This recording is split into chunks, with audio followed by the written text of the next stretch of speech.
Question number 1, हवा महल 1799 ईस्वी में महाराजा द्वारा के द्वारा बनवाया गया था। ये बनवाया गया था सवाई प्रताप सिंह के द्वारा। तो देखिए व्याख्या में राइट आंसर हो जाएगा आपका सी। राजस्थान में 5 मंजिला 953 खिड़कियों का हवा महल है, जिसका निर्माण सवाई प्रताप सिंह ने 1799 ईस्वी में करवाया था, जिसके लालचंद उस्ताद वास्तुकार थे। ठीक है, चलिए अगला क्वेश्चन देख लीजिए। 2 नंबर, नील दर्पण नामक पुस्तक किसने लिखी है? नील दर्पण नामक पुस्तक किसने लिखी है? ये लिखे हैं आपका दीनबंधु मित्र। राइट आंसर हो जाएगा ऑप्शन बी, दीनबंधु मित्र। देखिए व्याख्या में नील दर्पण नामक पुस्तक के लेखक दीनबंधु मित्र हैं। इस पुस्तक में नील की खेती करने वाले किसानों के कष्ट, उत्पीड़न और संघर्ष का वर्णन किया गया है। ठीक है, चलिए अब अगला क्वेश्चन देखिए। 3 नंबर, क्वेश्चन नंबर 3 देखिए। निकोली कोटी नामक इटालवी यात्री किसके शासनकाल में भारत आया था? निकोली कोटी नामक इटालवी यात्री किसके शासनकाल में भारत आया था? तो ये आया था देवराय द्वितीय के काल में। देखिए व्याख्या में देखिए, इटालवी यात्री निकोली कोटी विजयनगर सम्राट के शासक देवराय द्वितीय के शासनकाल में 1420 से 21 ईस्वी में भारत आया था। चलिए अब अगला क्वेश्चन देखिए। 4 नंबर, अवध के ब्रिटिश सम्राट में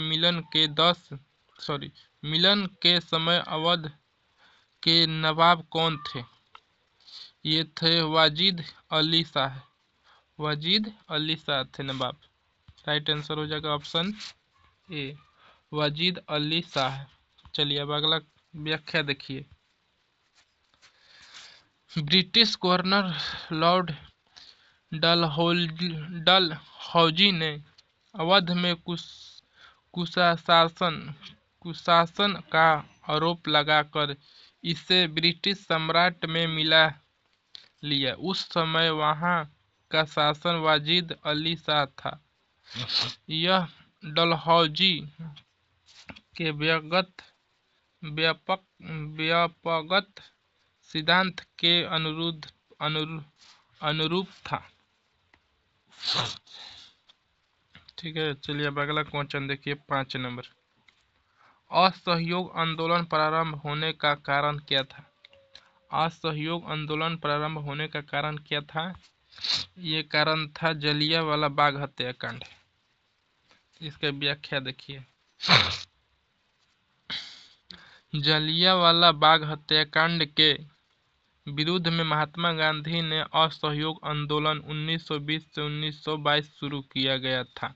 जलियांवाला बाग हत्याकांड 13 अप्रैल 1919 को पंजाब के अमृतसर में घटित हुआ। चलिए अब क्वेश्चन 6 देखिए। गौतम बुद्ध से अपना प्रथम उपदेश कहाँ दिया था? गौतम बुद्ध से अपना प्रथम उपदेश कहाँ दिया था? ये दिए थे सारनाथ में। राइट आंसर हो जाएगा ऑप्शन सी, सारनाथ। चलिए अब इसकी व्याख्या देखिए। गौतम बुद्ध ने बौद्ध धर्म की स्थापना की। इनका जन्म नेपाल की तराई क्षेत्र में लुम्बिनी में हुआ। इनको ज्ञान की प्राप्ति पीपल के पेड़ के नीचे निरंजना नदी के किनारे बोध गया में हुई, जिन्होंने अपना पहला उपदेश सारनाथ में दिया, जिसे धर्म चक्र परिवर्तन कहा जाता है। धर्म चक्र परिवर्तन कहा जाता है। ठीक है, चलिए अब अगला क्वेश्चन देखिए 7 नंबर। श्रीकांत क्वेश्चन नंबर 7 देखिए, सॉरी क्वेश्चन नंबर 7 देखिए।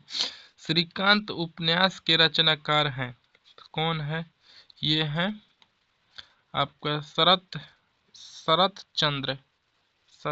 राइट आंसर हो जाएगा ऑप्शन बी, शरत चंद्र। चलिए इसका व्याख्या देखिए। श्रीकांत उपन्यास के रचनाकार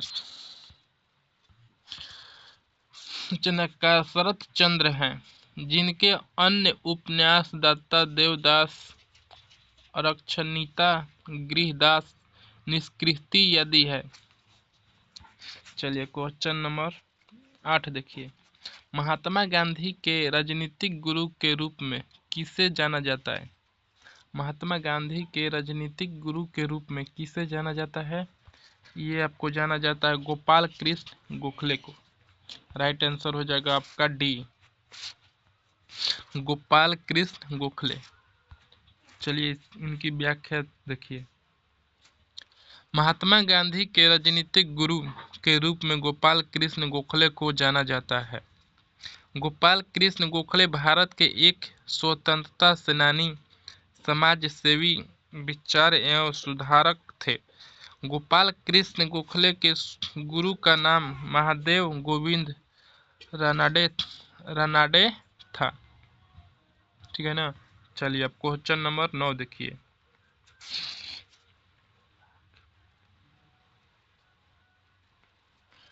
क्वेश्चन नंबर 9, लाख व्याख्यास के नाम से जाना जाने वाला भारतीय शासक कौन था? लाख व्याख्यास के नाम से जाना जाने वाला भारतीय शासक कौन था? ये आपको थे कुतुबुद्दीन ऐबक।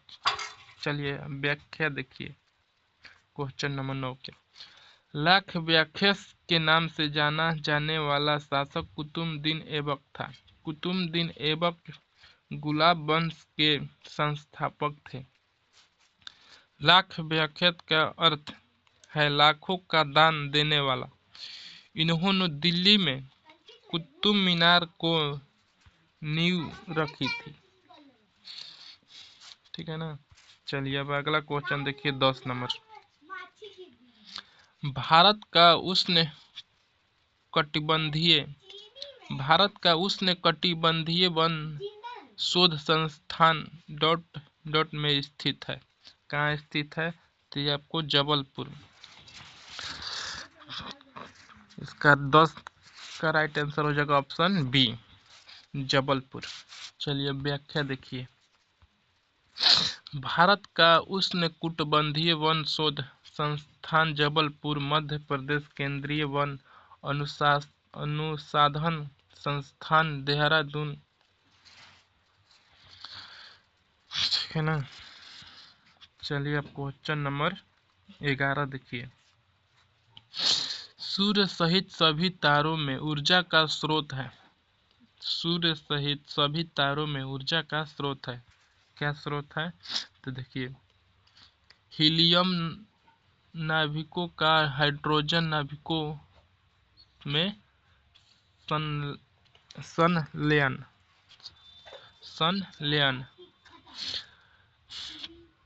हीलियम नाभिकों का हाइड्रोजन नाभिकों में संलयन। इसका राइट आंसर हो जाएगा ऑप्शन ए। चलिए अब इसकी व्याख्या देखिए। सूर्य सहित सभी तारों में ऊर्जा का स्रोत हीलियम नाभिकों का हाइड्रोजन नाभिकों में संलयन से प्राप्त होता है। H2+, सॉरी देख लीजिए व्याख्या यहाँ पर है।